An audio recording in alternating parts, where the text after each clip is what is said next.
Assalamu alaikum.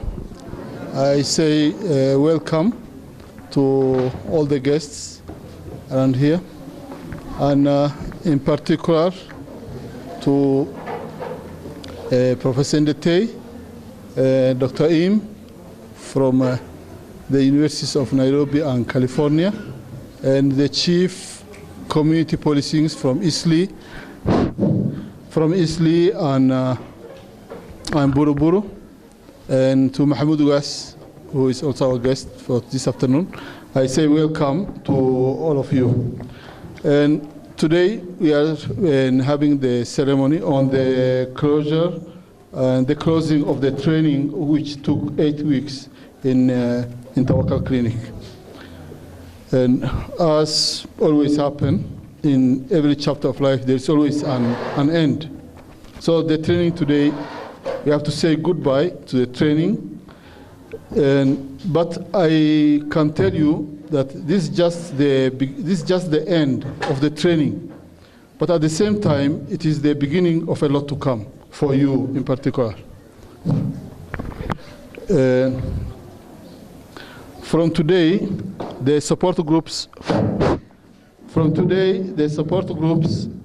are starting to have their own independent life. Even for us, this training was a great opportunity of learning. Together we started as larvae, and now after 8 weeks, you are, I can tell you, beautiful butterflies.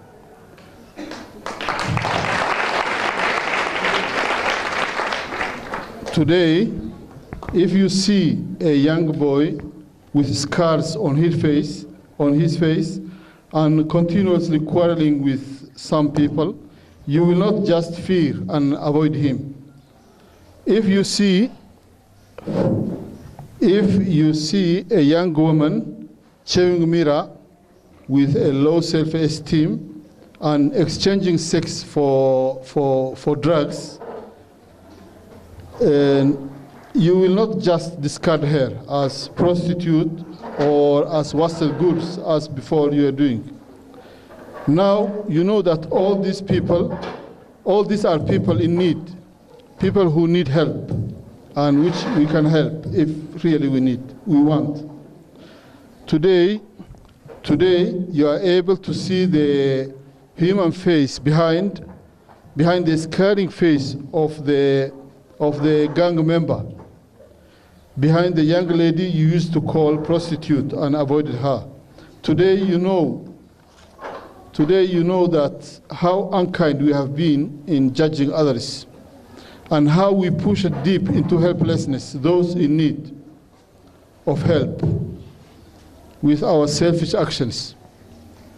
Tawakkal Clinic will always remember the noise you were creating in the hall before and after the training hours. Me and Dr. Maimuna, we got many young friends now, and before we had only our age mates, but from now, and due to this training, now we have a lot of young friends. We will always remember you. We will always remember when some of you were coming to us in anger, complaining that some of the trainers were too harsh. And we will always remember when some of you were collapsing during the lifeline training. But this is part of the training, and it always happens.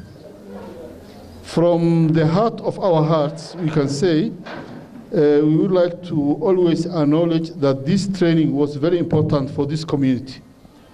We like to express our heartiest gratitude to KTI, who made possible this training, to Africa Mental Health, and in particular Professor Ndete, for whom it's not the first time to do something for this community. And I remember also 3 years ago, he did a needs assessment in Isli, which was the base of so many things. And that needs assessment has been, he paid from his own pocket, just to help this community. I want to thank Dr. Im from the University of California, who spent a lot of her time in Isli to train the youth leaders, which after their own training, they train 250 youth, which are now ready to help their community. We want to say again thank you to Dr. Im.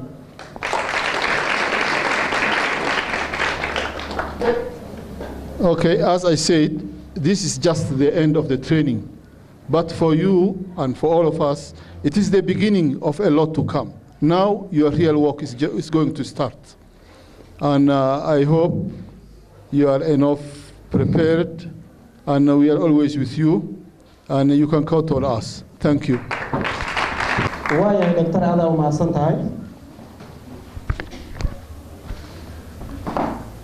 waxayna wixii doonaa gabar noo matali doonta kooxda saxan saxo soo jeedin doonta gabay Hibo Cabdiraxmaan Umar.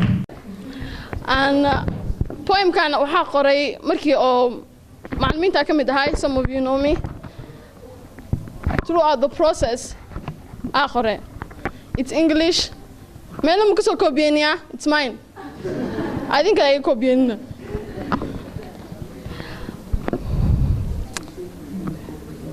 A lot of you came here without nothing to show for. A lot of you came here without knowing nothing.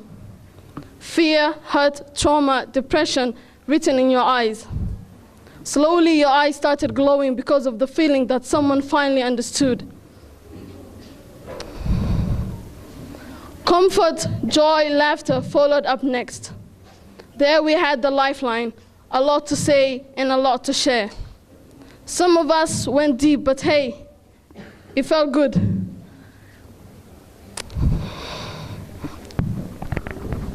Oh. I needed that. Amazing people is all we could meet. Promising smiles is all we could see. The goodbyes, the hugs, and the love in the atmosphere made our hearts ache. You might not know, but you are heroes, and you stand tall today. Thank you. And Hibo waa macallin ka mid ah macallimiinta aadka ugu firfircoon. Waa macallin ka mid ah macallimiinta saxan saxo. Waa macallin ka mid ah macallimiinta maamulka ah. badankiina ma taqaan intaan aqoonno waxaan maleynaa hadaad barateen. Waxaan jeclaan lahaa mar labaad in loo saabiyo Hibo. Aniga waxaa ka mid ah ardaydii oo is group Wednesday group. Marka hore aan meeshaan imaanin horta inta meesha bilaabin waxyaalo badan aan ogeynaa bartay ii sheeg casharo qaar aan bartay casharada waxaa ka mid ahaa psychological trauma maskaxda dhaawiciyan waxaa ka wada marka saas dhaayo dhaawaca maskaxda soo gaari karo sida dagaalada kaleeto xuquuqda qofka marka lagu abuuro qofka xuquuqda ku abuurtid dhaawaca maskaxdiisa gaarayso dagaalka badan iyo farqiyaalka badan azweel maskaxdiisa qofka dhaawaca gaarayso cashirka kaleeto aan meesha ka xasuusto waa drug abuse drogada sidii dhibka ay leedahay iyo qaabkeeda iyo ciladaha ay leedahay like dhalinyarada badan ay isla hadda joogto badankood ma dhigi karaan laakiin qaarkood tuugo waa Soomaa tuugada waxa uu keentay inay noqdaan drogada haddii la joojiyo tuugnimo ma jirayso marka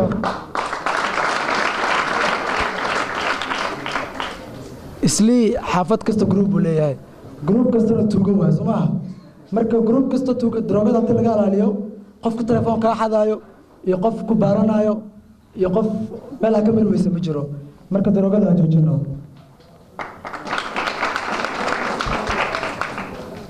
dibka kale wuxuu mid kale wuxuu cashirka kaleeto how to solve family problems dhibaatooyinka family sida loo xaliyo waalidkii caruurtiisa markay isdagaalaan ciyaalka ayagoo yar ciyaalka markay yareeyaan hadaa la tababarin hadaa akhlaaqda la barin hadaa asluubta la barin markay weynaadaan tuuge noqonayaan caasiwaalidiin noqonayaan kugu caasinayaan markaas adigana waxa dheesa alla baayay cuniga caasi ugu noqday saas ma aha ciyaalka markay yirihiin hala tarbiyeeyo markaas markay weynaadaan way fiicnaanayaan wassalaamu calaykum warahmatullaahi wabarakaatuh هذا وحين نوع حقي دونا ليبان waxaan rabaa inaan ka hadlo wixii aan soo barnay oo faa'iido weyn si weyn noo anfacay mahaddeedana waxa iska leh dadka soo qabanqaabiyay ee dadkina baray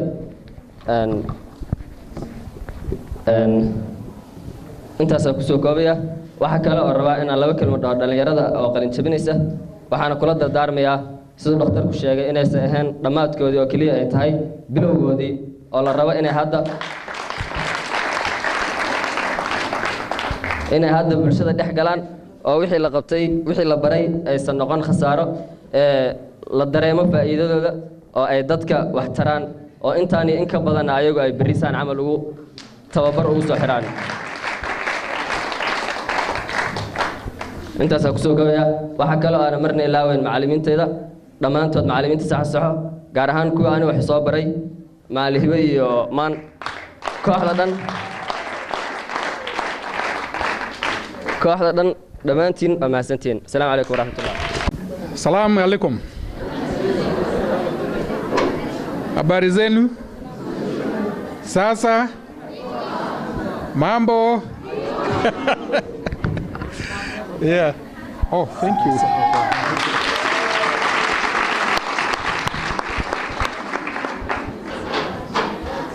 I am very, very, very happy to be here today and to see all these happy, shining faces. I'm so glad that in the course of my life, God brought people like Dr. Abdul and Dr. Maimona to my life, brought Dr. Im from California to my life, and very many beautiful people that I'm seeing here. I think from the point of God, my religion teaches me that I must do whatever I can for people who come from another country and they come to live in your own country. That is why I was very happy to work with Dr. Mdukadil to see how best we could help you given the little resources that we had. And I'm so glad what we started, was it 2007? I can't remember when it was. Here we are, these beautiful graduates who are going to graduate today. I just want to say I wish you all the best. And I also want to tell you something else. When you get that certificate of completion of this training, please don't just put it in your pocket. Of course, you are going to keep it safe. But the most important thing that you could do in appreciation is to go out of your way and look for somebody else that you can help, so that the total number of people who have been trained here can be multiplied 10 or 100 times, because that knowledge that you gained here is not just for yourself, but for other people. Do you promise that you are going to do that? Yes. Thank you very much.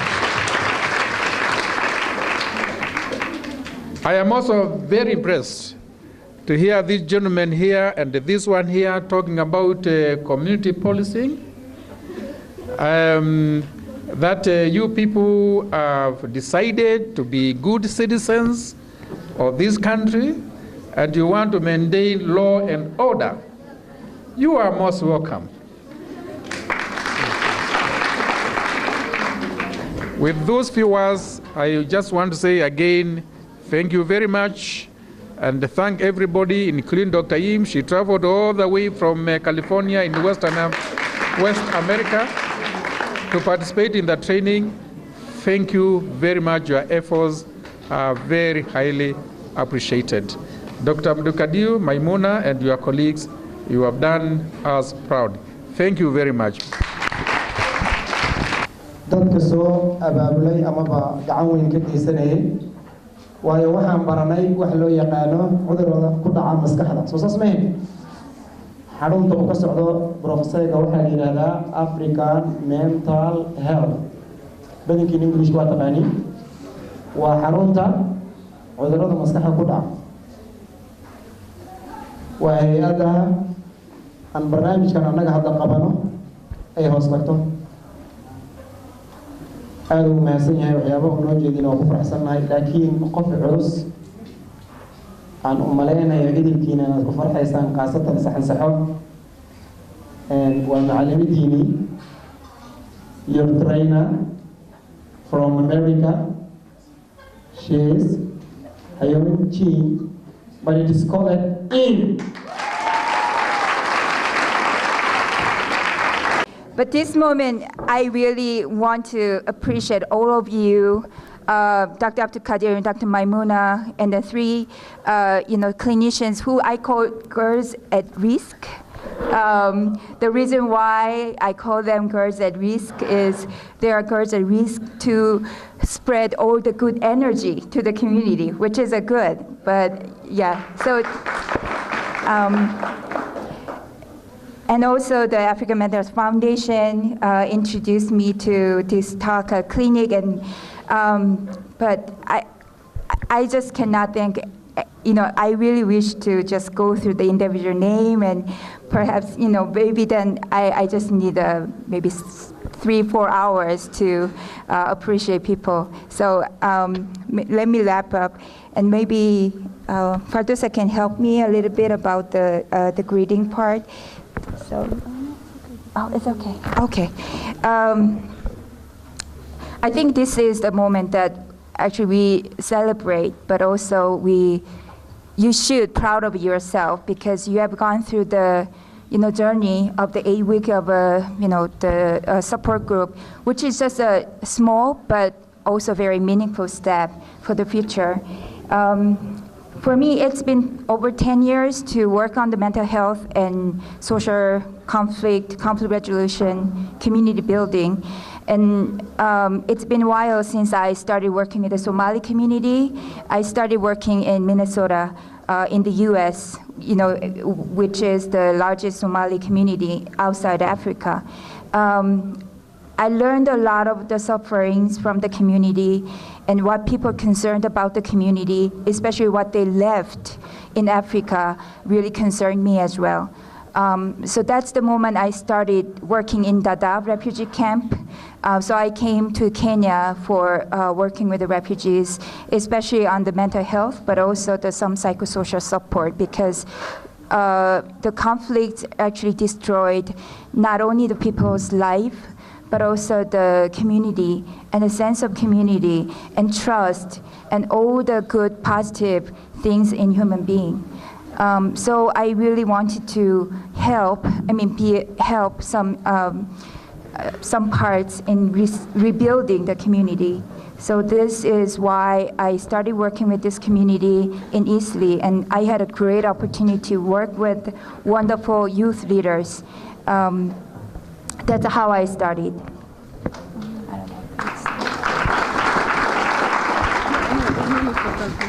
Okay. I just want to share one story that just really brought me to here. I met a woman, a younger, actually maybe 14-year-old or even younger than that, who shared the story when she was in prison. She just caught by a soldier with no reason, and she was raped and tortured in prison, and she was holding a baby. She showed me the broken teeth, which was because of the torture, and also the baby was because of the rape. She shed tears, and everybody in the room was starting crying. So everybody was suffering in a way, and it was so traumatic to listen to. But in a while, just a little while later, she started saying that, it's my first time to talk about this suffering in my life. And then she started smile, which I couldn't believe, because she just talked about torture, rape, all the miserable things that happened to her, and now she feels like she gets some support, and she's starting smiling, which was the most beautiful smile I've ever seen.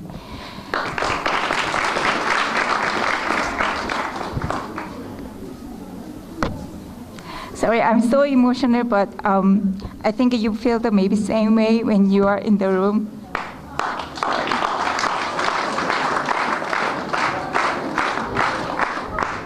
But believe me, I'm crying it's because I'm so happy.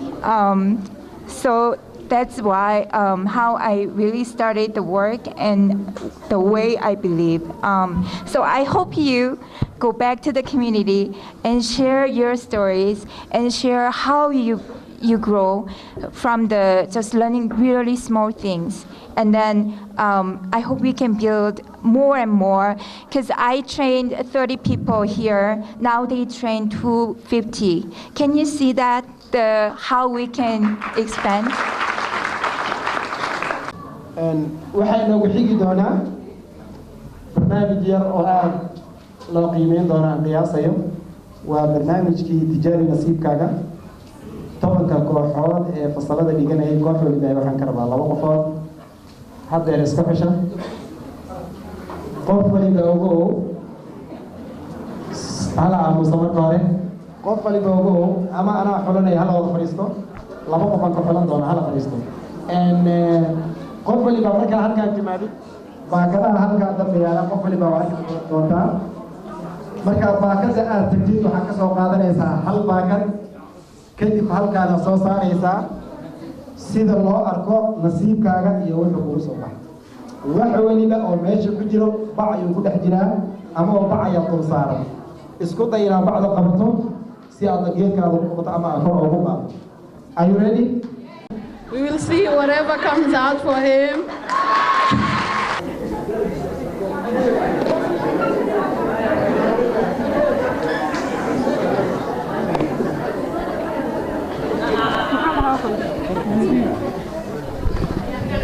Assalamu alaikum. Sabiba hele.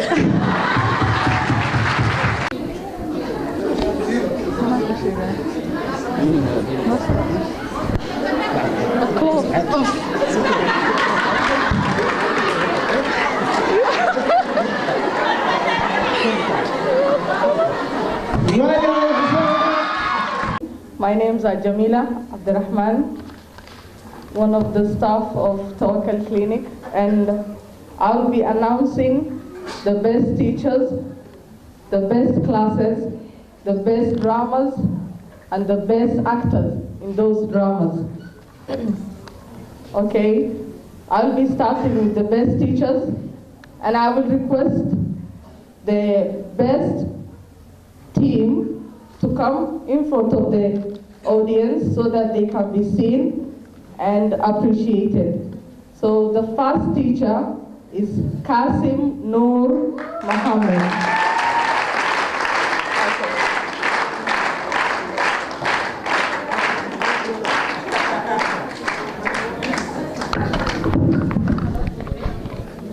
The second best teacher is Mahmoud Abdullahi Noor.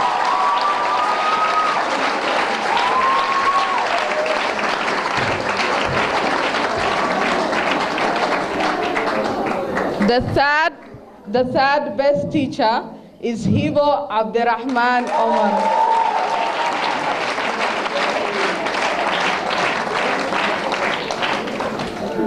The fourth teacher is Amina Abdinasir.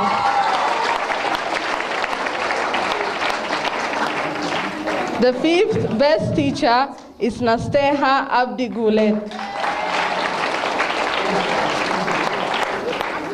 The seventh best teacher is Abdullahi Ali Shire.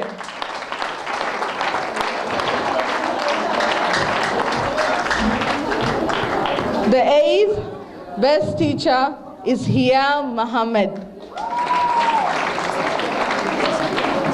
Now, the eighth best teacher is Nasra Mohammed. الله وبركاته maanta aad iyo aad ayaan u faraxsanahay kasoo qaybgalka wanaagsan waxaan halkan mahad balleeran soo jeedinayaa aan soo koobi karin alla subxaanahu wa tacaala alli halkan iskii keenay tan kale oo xigta gruubka saxan oo doctorka gudoomiyay aad iyo aad ayaan u amaanayaa boqolkiiba boqol si oo qaayaha badan ardaydan oo tababarku soo fuliyeen aad iyo aad wax badan baan ka faa'iidnay tababarkan waan ku faraxsanahay waxaan jeclahay in kulley aan codsanayaa inay saan ku sii wadaan arday Soomaaliyeed ku nool Nairobi in tartanka gruubka saanay u sii wadaan oo training u sii socdo waana mahadsantihiin boqolkiiba boqol macallimiinta oo jeedeen qaar baa laga soo xulay oo ugu wanaagsanaa qaarna waa laga tagay ardayda sidoo kale qaar baa la soo xulay qaar baa laga tagay qof waliba ugu booska maanta aad joogtid beri waad ka kormari kartaa dadaalkaaga ku xiran tahay kuwaad ku heleen dadaal ku heleen kuwa kale insha Allah waa soo dadaal doonta magaali doonta booskaas. Ladies and gentlemen, good evening. My name is Mahmoud Abdullahi Noor, and on behalf of my fellow teachers, I am very pleased to welcome you all to this closing ceremony. I would like to take this opportunity to thank our sponsors for supporting us both morally and materially. We came from a long way, both the youth leaders and counselors, before reaching where we are now. We went through the psychoeducation just like you in the hands of Professor Eugene Im, but unfortunately we did not have such a big party like this one today. We have seen a lot of things, from the laughter to the tears to the sharing something you never thought you would. We as the Hansaho team are very pleased to have a time with you that was full of excitement. We got a lot of experience from being with you people. On behalf of my team, allow me to give my sincere gratitude to Professor Eugene Im and Dr. Abdelkader, without leaving the bit of perfume team, who in one way or another took part in the smooth run of this program. Ladies and gentlemen, there you are today, and there is your community, who are literally, you will never be a complete believer if you don't share what you have with your brothers and sisters. Lastly, you may say we changed your lives, but you also changed us. We may be divided into several groups, because we are many, but we are still a big family. May God bless you all. Thank you. sanadihii hore u tagay saxariir la soo maray umaduna sax iyo qalad kala saari waayeen haddaan nahay saxan saxo saluugu meena midabka iyo sinjiga Soomaalinimada ina sinta mudnaanta la siina saqiirka ku sugan saylac dabadiisa iyo koonfurta Soomaaliya way inoo siman yihiin Soomaalinimada wadaagna haddaan nahay saxan saxo sina u diidi mayno sinjigeyna waa mid qura Soomaali baa la yiraahdaa wadanka kale aan ku sugannahay sawjad iyo rag oo idin haddaan nahay saxan saxo waxaan idin sidnaa oo idin la sugaynaa qalbi saafi ah iyo soo dhaweyn qurux badan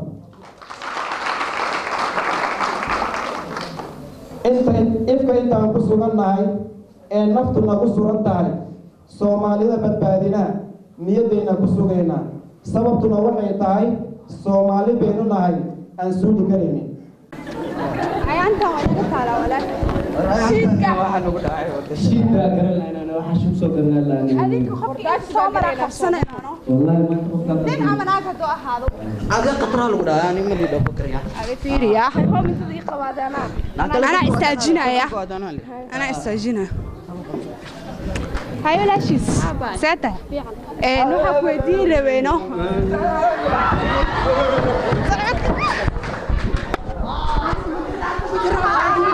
أنا مكجرين أنا حويديناي أنا مكجرين أنا حويديناي تلفون مساعدين هو إذا أبينا وعنينا أبينا وعنينا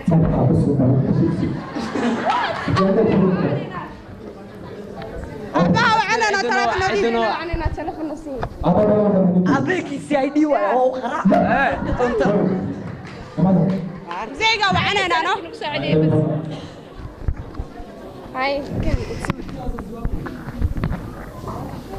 هلا هلا أبو وأنا اللي حري حبسي قنوي مو اوكي ابو كم صادق صابو ورا محل بيه وصو حرتني الميغو دكسيغيو في راضي محل حرت الميغنا اسكري دكسيغي مالك لا يقانا مالك يا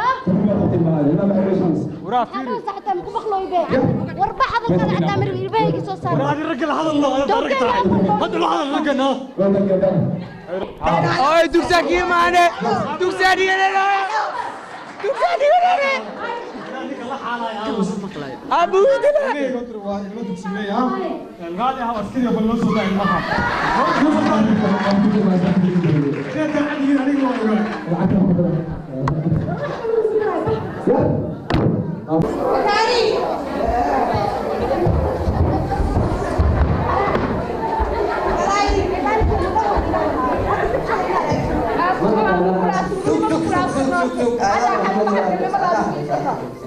أنا أديك واحد سرار معها بعد ما عمرك عجبني أنا ما أدري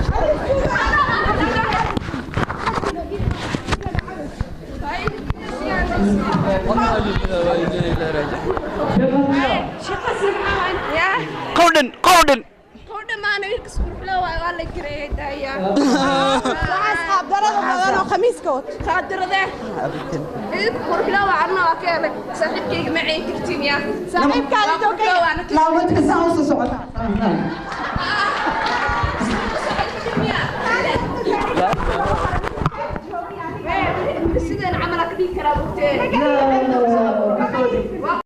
oday waaya aragan oo ay niweyn jiray markaad wadka boodtahay tashigu waa in ka maqane wixii danaab waana gartee inama waa mooge inaan anigu idin waaniya waa umur xaq ah ardayaha aqoonsada cilmiga aafu waa jahale ijtihaada idinka horkici aradka Soomaaliye akhlaaq xumo iska ogaada waad ku ambanaysaane ma aflaxo ilmaha caasiyo edabta diidaaye haddii aanad akrimin macallimadu kuuma ursamee waa niman ammaan loo xumaa laga ilaashaaye ixtiraam la'aan lagama helo aaye iyo khayray waa ku ilays meel mugdiya aad ku aragtaaye waa ku afkaad ku hadashiyo oo dhaahda liisaane waa ubaxa kii korinayo aaminka ahaaye waa amalka nolosha dambaad ku istiraexdaaye waa ilo biyo lehoo ninkii oomay ka cabaye waa kii ixsaan kuu falo aadmi kaa dhigay waa kii abaal kugu lehiyo lama ilaawaane waa kii aqoontiyo cilmiga kuugu aabbeehe sida qamarka oogada jiru kuu iftiimiyaaye iyagaa abuuray sancada lama ogaadeene ihaanada ma dooniyo waxaan laayiqu ahayne haddii aad asluub yeelato dhowrta amarkiisa asmac baraha liibaantu waa inaa adeecdaaye hadiyad looga dhigi rabaa isbitaalka waxaa lagu sameynaa board kulli magacyadooda ku qoran yihiin si ay u ahaato sharaf mana ahan dadka kale inay fiicneen ardayda kale waa fiicantiin laakiin markasta waxaa jiro hal qof oo raayo wina hal qof le waaye marka intaasaa ugu hambaliyeen lahaa kooxdaas hadda gabagabadii aa taagannahay Dr. Im iyo Professor Dr. Abduqaadir ayaa waxay idin guddoonsiinayaan shahaadooyin macallimiinta special gratitude-ka waxaa waaye Qaasim Nuur Maxamed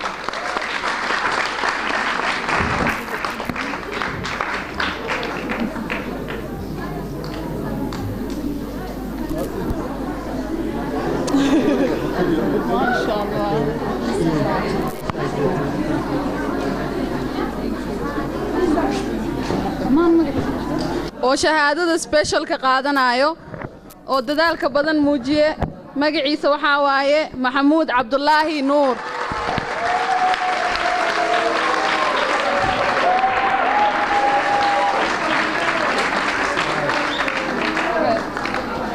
كان مسرح بجنا حاوى عبد القادر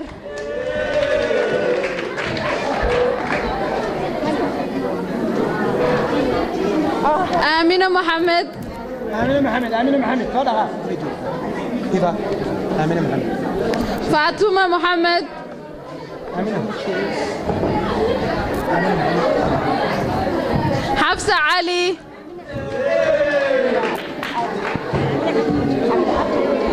حفصة give it to حفصة. حاوى عبد الله.